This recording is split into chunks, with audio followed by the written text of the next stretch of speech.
What's up, guys? Welcome back to my channel. My name is Cookie Miller. I'm a certified personal trainer, weight loss specialist, and I've also lost about 100 pounds myself. And this channel is all about giving you the fitness tips and tricks to help you to do the same. So in today's video, we are going to be talking about discipline versus motivation. And I'm also going to be providing you with some actionable tips that you can take right now, today, to actually have a successful weight loss journey. So the other day I sent out this tweet, and then I also posted it on my Instagram, and it was about just this, and I'll pop it up on the screen. But it says, people think they can't lose weight because they're not motivated, but motivation is fleeting. I've lost 100 pounds. I think the last time I was truly motivated was day one, 7 whole years ago. The response that I received from this post was absolutely amazing, but there were some questions about, well, what's the difference between being motivated and what's the difference between motivation and discipline? Well, let's talk about that really quickly because I need you to understand what the difference is. And I also had a response in an exchange with someone in the comments, and I'll leave a link to the post so y'all can check it out. So you're scrolling around on Instagram or on YouTube and you find somebody who, has lost this weight, and you get super motivated and super excited about it. So then you decide, I'm going to do this. The next day you go out, you do all these different things, you're prepping your food, you do all of this, and then you have a hiccup, you have a bump in the road. There's some point that you get to where you mess up. What happens right here determines whether or not you are motivated or disciplined. If you were motivated, you say, I messed up, F it, I'm gonna mess everything else up. Maybe I'll start next week on Monday, forget it, it's almost the new year, I'll get through the holidays, maybe I'll start on January 1st, right? Because you're gonna need something else to motivate you. A disciplined person takes responsibility and says, I messed up, it's okay, I'm gonna keep going right now. I'm not waiting for any special day for me to start. What I have found, not only in weight loss and in fitness, but also just in business and in general, is that success is found in the mundane things that we do day to day. Success is found in the repetitious things that we do day to day. So someone who finds themselves getting bored very easily generally has a harder time losing weight because it's like you constantly need this stimulation of doing something different. But I promise you, the key is in the things you do every single day. Something that I did every single day when I first started losing weight, a lot of you know I was working in the office world 9 to 5, right? And so what I would do is actually get onto my primary calendar, like the Outlook version, like that series, and I would schedule my workouts in there, like meetings. If I wouldn't miss a meeting with, my manager or, whatever was going on at the time, if I wouldn't miss a department meeting, then why am I going to miss this meeting with myself that's about changing my life? So I would schedule it actually on my work calendar, like, you got to know the story to understand, but I was working out on my lunch break, so it was like, for real, this is my workout, I'm unavailable, period. I should also mention that post, tells you guys 7 years ago. I still do that. Now, I don't have to do it every single day because my lifestyle has changed. I don't go into an office every single day and work 9 to 5, so I don't necessarily have to do it. But guess what? When I've got a super busy day and a packed out schedule and I don't know when I'm going to be able to fit my workout in, I look at that calendar and I'm like, workout right here, because it has to be on the calendar. It's a part of my lifestyle. There's no other option. In addition to that, I find that there's so much power in writing things down. So sometimes I will actually physically write down my to-do list. Now what I do is I keep a running to-do list in my phone. And a part of that, sometimes I'll have to actually write down my workouts. And again, this is just based on what my calendar looks like. But for you, if you have a typical schedule, and you want to write down your to-do list, what you need to get accomplished today, finish this project for work, get on this meeting call, do this, do that, within like a note on your phone, then you can do that. And also don't forget to put your workout. So that's something that I'll do as well. If you are an OG, you might remember the video that was titled Sticky Notes Help Me Lose Weight. Now let me show y'all something. These are like my little notes for this video on a little sticky notes. Have never failed me, real talk.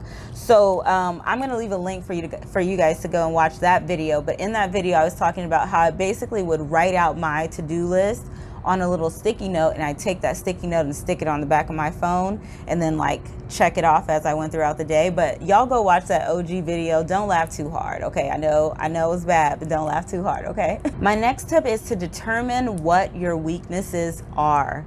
Okay, so if you are someone who is, your weakness is like sweets, you know, in the beginning, if your friends invite you to go out to ice cream, I mean, like, should you go? You know what I'm saying? Like, there are some things that you're going to have to sacrifice. And it's not about you're going to have to sacrifice it forever, but it's like you're going to have to sacrifice it for now.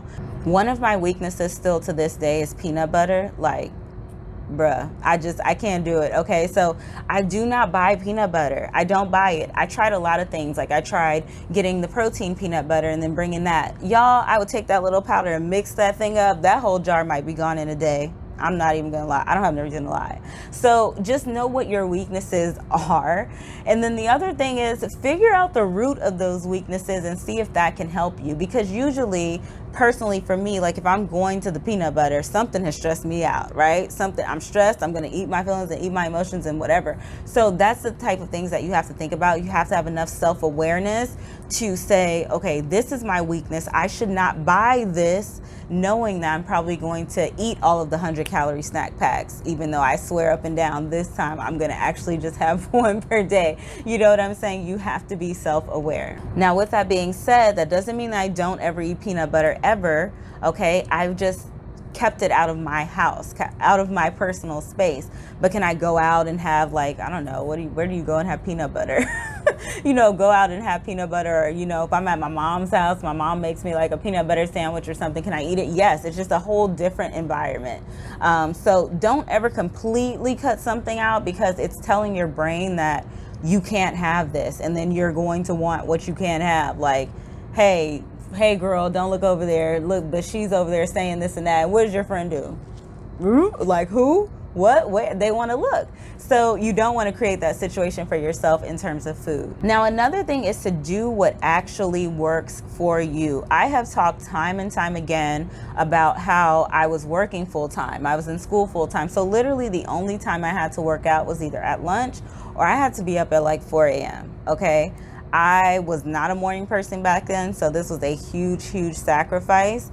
It was the only option I had. Okay, but now I have options, and I don't always go to work out at the beginning of the day at that early. So think about you, think about yourself, think about your life. Don't get up super early just because you heard that this person does it. You have to do what works well for you. So if getting up at that time is really like impacting the rest of your day, and it's causing you to not have a good day and all these things, then in turn, like, you're not going to get the full benefit, versus like if you can go and work out at your lunch break and you feel better and you feel more rested at that time, then do that. Now, if you're in a situation like I was, you're going to have to do your best to get in bed early so that you can get into the habit of waking up. I'll tell you that you know, something good that came out of that is that I kind of like to wake up early now. So, you know, especially if you're a client of mine, you might get that like 3 a.m. text. Because I'm just up. Like, that's the time I'm up and I'm working. I'm used to being up at that time, okay? But remember, if it does not work for you, don't do it. Don't do it. Don't let anybody tell you that you have to do it. You can do whatever works well for you. Same thing with diets, right? Everyone's like, oh, keto is the best diet and the only diet. No, guess what? If you get freaking tired of eating almonds or eating, you know what I'm saying, whatever, you don't like avocado and stuff, maybe keto is not for you, right? So you have to choose the thing that is best for you. Having discipline is also about setting yourself up for success, okay? Setting yourself up to follow through with those things so that you can be disciplined. There's some things you have to make sacrifices for. Being completely on keto when you don't have a health condition is not one of those things. This, I found, is a really big thing, because we need to talk about behavioral change overall. Start to become a person of your word. Like, I mean, to the smallest thing. Like, if you say you're gonna wash the dishes, you know what I'm saying, when you get home, wash the dishes when you get home. If you tell your girlfriend, you know, hey girl, yeah, I'll totally go with you to that thing, and then the day comes for that thing and you're like, I don't want to go. go, because it starts to just make you a person that's a person of your word. You can keep your commitment to other people, and it's going to make it easier for you to keep your commitment to yourself. It's going to make it easier for you to understand that if I can make this sacrifice to keep this commitment to another person, then I should be making this sacrifice to keep a commitment to myself. I know, I don't know how this sounds to you guys, but this has been so major for me, is keeping my commitments, especially when it comes to like friends and stuff like that. With work, it's easier, right? Because it's like, it's your job, like you need to keep your commitments. You have to be professional. But in personal life, it's harder because you're like, but I'd be tired at 8 o'clock now, so I ain't really trying to go with you to this, event.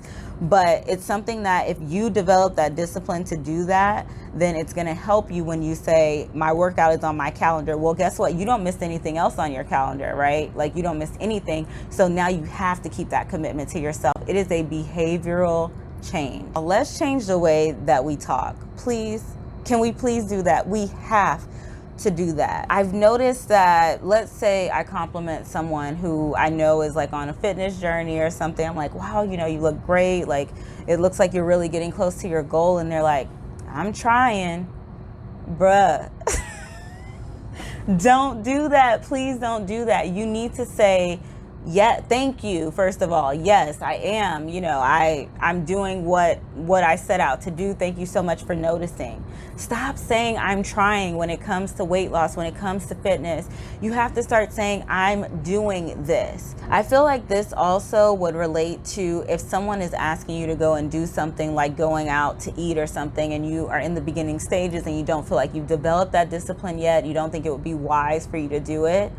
Your response being, well, right now I'm doing this diet, or I'm trying to lose weight right now. So, or you know what I'm saying? You have to say things that are more like firm in what you really are doing and believe that you are doing it, right? So you have to say, I can't go to that right now because I've made a commitment to myself to continue to be on track with my fitness journey. And that does not aid in my fitness journey right now. Look, I get it, okay? And it's like telling that to some of my friends or family, especially family. Listen, I'm from New Orleans.